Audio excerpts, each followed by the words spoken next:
So I have a question. No, Do you have a so here's question? here's a question for you. Okay. So here's a question for you. Okay. So here's a question for you. How Trying to many think questions do you of have for me today? just one. Okay. Okay. So we just got back from grocery shopping. Mm-hmm. We made a little Fun date. wager out of our grocery shopping. Mm-hmm. Did pretty good. You won because you were shot high. Am I wrong? Nope. Okay. It's because I know how much groceries cost more than you do. So that leads to my question. Okay. We did pretty good. I feel like we do pretty good with like budgeting. So we spent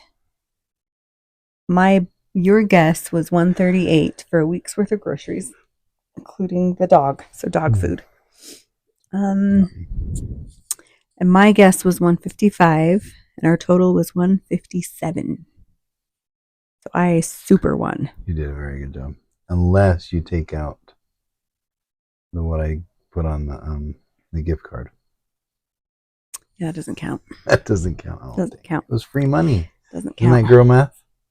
If you take something back and get a gift card, then that's free money. Well, I would have spent something a heck of a lot better than groceries with my free money. Anyway. All right. So, squirrel. For a week for a family of 5, breakfast, lunch, and dinner, 157. That's pretty good. So here's my question. What 3 tips would you give those who are struggling with budgeting their groceries? Because we actually talked to a lady this week that said one of her biggest struggles is that her budget's about 200 and she always spends about 400. So what 3 tips, and I'm going to let you go first because I'm sure some of our tips might be the same. What 3 tips would you share that have helped us with our grocery budget? Well, first of all, based on what we spent tonight, our monthly budget is more than $400. So maybe we should be. And I guess that I was not comparing. Yeah. I'm just saying she said her budget was 200 and she spends 400. So the reason I brought that up is because what makes the difference between meeting your budget, whether it's $1,000 a month or whether it's $50 a month? We don't do it as much, but we used to actually kind of, there's a few times that we still make our grocery list. I think that's a big one, right? Make your grocery list based on what you're going to eat, not what you're going to necessarily want. And we make a written menu. Yeah. So it's not just the list. It's like when you say based off what we're going to eat, we write down our menu and then we write down our... That's what we're going to eat each week. Now you distracted me. And so kind of estimate of how much you're going to spend, because meals are not equal. Some meals are very expensive and some meals are not very much. And so if you kind of write that down, you can you'll see, this meal is going to be a little more expensive because of this and this and this. This meal is not going to be too bad. And so you can kind of select the meals based on what you've got as a budget. I think that's one. I think one thing that gets us now still that we struggle with is not going back to the store 10 times during the week. Oh, that's our worst. My budgeting class 2 semesters ago, we had to do that budget, and I actually made a category called quick trips to the grocery store. We were always over budget on the quick trips to the grocery store. Yeah. But it's usually on weeks when we didn't do well with our menu, like if we didn't put together our menu. That's usually what, like last week we didn't do so. We usually do pretty good, but we got caught off guard and we didn't get to the menus and to the store. And so during the week, it's like, we need something quick and fast. And so I think just planning things out helps save a lot of money. I think I think going like the generic brand on a lot of things that I think there's some things you'll care about, and I think everybody's different. There's some things that, like, you know what, the generic brand is not as good, and that's okay. But there's a lot of things that it doesn't make a difference in choosing those. I think it is good. I think that's your 3, buddy. Oh, did you just ask 3? Okay. Yes. What are your 3? You're going to take my 3. Okay, what are your 3? No, I was leaving So, one for I you. loved your last one just because one of our first arguments, I don't know if that's the word. I mean, we don't argue. Such a beautiful life together. Never. We never argue. One of our first. We never argue more than 10 times every 5 minutes.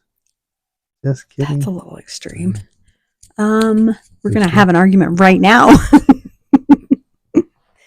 One of our first misunderstandings that were maybe done in a heated language, not language. Anyway, we were at the grocery store. I found I was wrong. We compromised. That's true. Neither of us were right or wrong. I think it was some like cream of mushroom soup. We were getting groceries, and back in the good old days, there was the white brand, the white can label brand, the store brand, and then the name brand. And you wanted to get the white label brand of cream of mushroom soup, and I wanted to get Campbell's because my mom had always bought Campbell's, and your mom had bought. And Campbell's is great. And Campbell's is great. This is sponsored by Campbell's. And your family, your parents were both teachers and 7 kids, and they were very frugal, very, very good at like budgeting and saving money. My mom was also, but there was, yeah, anyway. My mom doesn't watch this, right? Just kidding. Love you, Mom. But my mom likes name brands. So we had to sit and talk it out. And we decided to get the Western Family brand or whatever store we were at. Anyway. So yes, I think there are some things like Miracle Whip. Sorry, you got to go with Miracle Whip.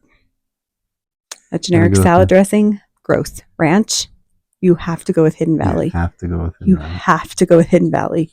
Period. Green beans, don't care. Kids won't eat them no matter what brand they are, so it doesn't matter. Most of the time, Oreos. I can do the no name brand of some Oreos, but Oreos I like. Yeah, it's one thing you always get the name You're brand. Gonna crush them into like for a pie dish or something like that. I'm okay with that. I think a lot of times it's whether, and again, everybody's different, so I think that it doesn't matter as long as you choose that priority, right? I don't think there's a right or wrong answer. No, I agree. But yeah, I think we both agree on that. But what we found is that if you're going to mix it in with something else, that's usually when you notice the least. Yes. If you eat it plain, like ranch, with a little bit of cauliflower on the side, that makes a difference. Usually have more cauliflower than ranch because I like cauliflower. There you go. Yeah. But if I'm forcing myself to eat a carrot, it's got to have a lot of ranch.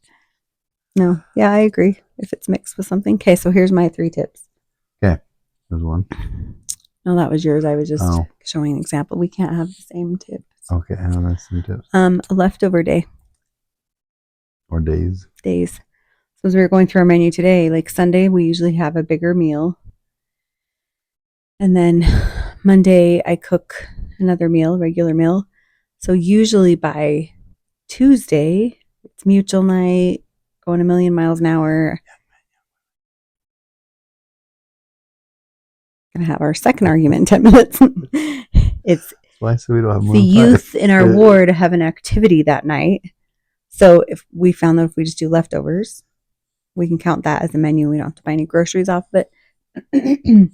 And then usually Friday is also leftover night because I cook on a Wednesday and a Thursday. So putting leftover into your menu, that saves us 2 meals where we don't have to like buy something or buy groceries for something. So that's one. I was going to say the quick trips to the store, like cut out the quick trips to the store. So we've started having the kids, we've got a dry erase board or a marker board. Dry erase board. Yeah, on the wall. And if there's something that, like today's had paper towels,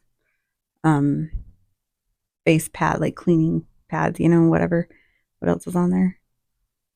Flossers and Ziploc bags. Yeah. So they write that on there. Then when we go to the store, we just get everything that's on that list. One of the wonderful things about having teenagers is we always forget to take the list with us. And so we end up texting one of our kids, hey, can you send us what's a on picture the list? of the list? Yeah. But if we're writing it down instead of crap, we're out of quart size Ziploc bags, we don't go to the store and get it. Like dog food was on the list. We just starved the dog until we went grocery shopping today and then we got it. No, we did not. You're agreeing. You're like, yes, no. We did not feed the dog. So yeah. We used to use Alexa. Yeah, we used to use Alexa, and then Max, my son, would say, Alexa, add toilets to the shopping list. So we can't do that anymore. That's two things, like cut out the quick trips to the grocery store. And then, oh yeah. So today we made a wager out of our grocery shopping trip. So as I was shopping, there were a lot of things this time that I was like, hey, this is cheaper and it's something I wouldn't normally buy, but we've got this little wager going on. So like the turkey bacon, we bought turkey bacon today because it was cheaper than regular bacon. It goes in a salad, so we're not going to notice the flavor difference as much. So we bought turkey bacon. What else was I thinking I saved money on? That we'd normally like buying in bulk is better in the long run, but 60 flossers cost me $1. And if I'm going to go grocery shopping again in a week, I might as well spend $1 to fit within my budget for this week. If she flosses every day, if both of my kids floss every day, we will use a month. Those flossers will last a month. So it's better to spend $1 for flossers that'll last a month when you've got a budget for that month, in my opinion. So like bulk is not always best. Bulk is often cheaper, but yeah, it's kind of like it gives you a cash flow to kind of do it even. And so if you were really, really good and go and say, okay, I'm going to do bulk, and this month I'm going to do this bulk, and this month I'm going to do this bulk, and this month I'm going to do this bulk, that usually doesn't work out. So usually buying what you need for that month makes it, I think, in some ways better. Okay. So cool. There we go. I like that. I won, good. By the way. Yes. 157. Because you threw M&Ms in there. It would have been 153 something. I still would have won. And the M&Ms were worth it. Oh, another thing, you cannot go generic. On M&Ms? Yeah, you can't buy those. What do they call those weird things that... They have generic? Yeah, M&Ms? They're called garbage. They're like the little rounds, and they just have a hard candy-coated shell anyway, because they can't call them M&Ms. And we did a little experiment. L&Ls? L&Ls, no. We did an experiment. Because you can buy the minis, peanut butter, by the way, the minis, the regulars, and the grand. The megas. So we did a blind taste test, which is dumb because you can tell what size they are when you eat them. Gotta work on your experimentation because it's not a blind taste test. We were all blind. Anyway. It was kind of in the dark. The peanut butter to chocolate ratio is better on the mega peanut butter M&Ms, which makes them the best. According to the Thomas and Amber Rust family of preferences. No, it just makes them the best. There you go. Okay. Adios. Until next time, Thomas and Amber Rust. Signing off. Signing